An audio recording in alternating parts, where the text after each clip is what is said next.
अस्सलाम वालेकुम दोस्तों, पिछले एपिसोड में हम लोगों ने देखा था कि सेंगुनम नानगुनम एकेडमी में जाने से मना करके वहाँ से चला गया था, जिस पर डोनफिंग ने उससे कहा था कि सेंगुनम को बेवकूफ बनाना इतना भी आसान नहीं है।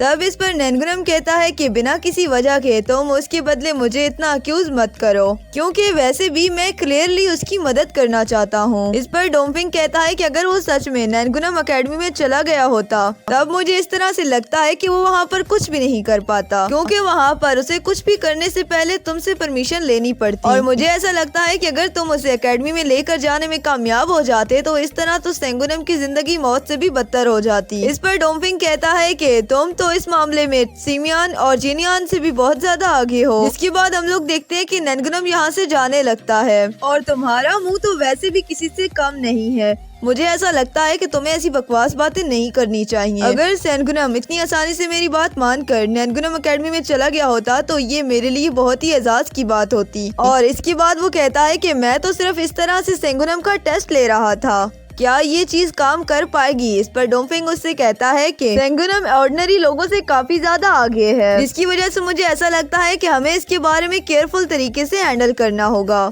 वहीं दूसरी तरफ हम लोग देखते हैं कि सेंगुनम लूसियान से मिलने के लिए गया होता है। जब लूसियान को ये सब पता चलता है तो वो काफी ज्यादा एक्साइटेड हो जाती है और फिर वो दौड़ते हुए आती है और उससे जल्दी से अपने गले लगा लेती है। और इसी के साथ वो उससे कहती है कि क्या तुम ठीक हो, मुझे तो ऐसा लगा था कि तुम्हें 5 ग्रेड जीनियस ने काफी ज्यादा तंग किया होगा। और इसी के साथ वो उससे कहती है कि प्लीज तुम मुझे माफ कर दो, ये सब मेरी वजह से हो रहा है। वो इसकी बातें सुनकर उससे कहता है कि तुम बिल्कुल भी इस बारे में परेशान ना हो, तुम्हारे सेंगुनम का सामना कर पाना इतना भी ज्यादा आसान नहीं है। और फिर वो उससे कहता है कि अभी के लिए तुम अपने कंपटीशन पर फोकस करो, क्योंकि अभी वो सबसे ज्यादा इम्पोर्टेंट है। तब उसकी बातें सुनकर लूसियान कहती है कि उन्होंने तो पास से ही सुप्रीम अप्रैल की तकनीक को परफॉर्म करना शुरू कर दिया था, इसीलिए उनका मार्शल आर्ट काफी ज्यादा डीप है। मुझे तो ऐसा लगता है कि वो डोनफिंग सबसे ज्यादा ताकतवर है और वो इतना टैलेंटेड है कि उसका स्वॉर्ड स्किल तो काफी ज्यादा इंटरेस्टिंग है। इसीलिए अगर मेरा सामना उससे हो गया तो उसे हरा पाना मेरे लिए बहुत ज्यादा डिफिकल्ट होगा। तब हम लोग देखते हैं कि इसके बारे में सोचकर वो काफी ज्यादा परेशान हो जाती है। और इसी के साथ वो कहती है कि अगर हम लोग हार गए तो उन 5 में से कोई भी मेरा चैंपियन बन जाएगा और इस सब के बाद हम ज्यूसाई एकेडमी में नहीं रह पाएंगे। इस पर सेंगुनम बहुत ही ज्यादा पुरएतमाद होता है और वो कहता है कि तुम्हें इसके बारे में परेशान होने की कतई जरूरत नहीं है,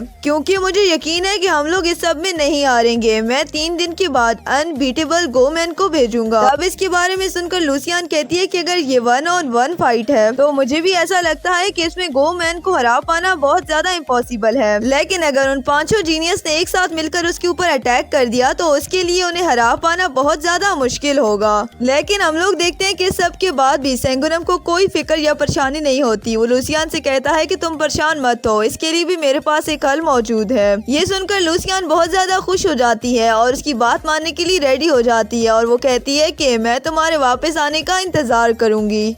और इसके बाद अगले सीन में हम गोमैन को देखते हैं जो कि स्काई स्पिरिट स्लैश तकनीक को यूज करने की कोशिश कर रहा होता है और इतने समय से इसको परफॉर्म करने की वजह से वो इसमें काफी ज्यादा माहिर हो चुका था। फिर हम लोग देखते हैं कि सेंगुनम इसको मिलने के लिए यहाँ पर आ जाता है, जिसे देखते साथ ही गोमैन खड़े होकर उसको ताजीम पेश करता है, जिस पर सेंगुनम उसे कहता है कि तुमने तो इन 6 महीनों में बहुत ही अच्छे से खुद को इस काबिल बना लिया है, क्योंकि तुम्हारा हर एक मूव ऑन स्टाइल काफी अच्छे से इम्प्रूव हो चुका है। तभी गोमैन कहता है कि मैं आपके ही कहने पर डेली 1 लाख ब्लेड को प्रैक्टिस करता हूँ और इसके अलावा मैंने इसमें एक दिन भी लापरवाही करने की कोशिश नहीं की है। और इसके बाद सेंगुनम उससे कहता है कि आगे बहुत ही ज्यादा बड़ा कंपटीशन आने वाला है, इसीलिए मैं तुम्हें कुछ प्रैक्टिस भी करवाना चाहता हूँ ताकि मैं तुम्हारी इस टेक्निक को और ज्यादा ग्रूम कर सकूँ। इसके बारे में सुनते ही गोमैन कहता है कि क्या 3 दिनों में ये सब पॉसिबल है, जिस पर सेंगुनम कहता है कि तुम इस सब के बारे में बिल्कुल भी परेशान मत हो, क्योंकि इसके लिए मेरे पास अपना भी तरीका है। और इसके बाद वो उसे मजीद कहता है कि कुछ अरसे बाद तुम मुझसे मिलने सिटी के साथ आउटसाइड पर आ जाना, जहाँ पर मैं तुम्हें खुद स्काई स्पिरिट स्लैश तकनीक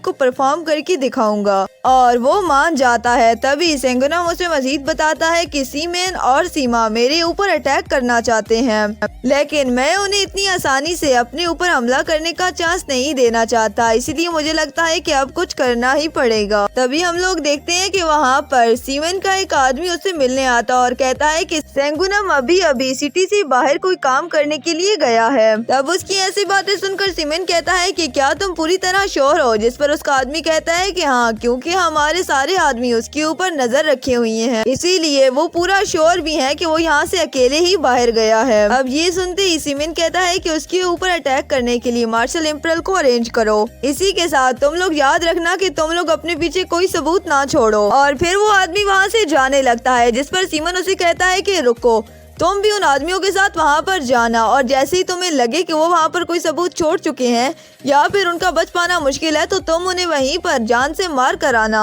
और वहाँ पर कोई भी मैस क्रिएट नहीं होना चाहिए। वो आदमी भी अब सीमन की बात मानकर वहाँ से चला जाता है, जिस पर सीमन कहता है कि अगर ऐसी प्रॉब्लम का सामना भी ना कर सका तो फिर वो मुझे कैसे हरा पाएगा।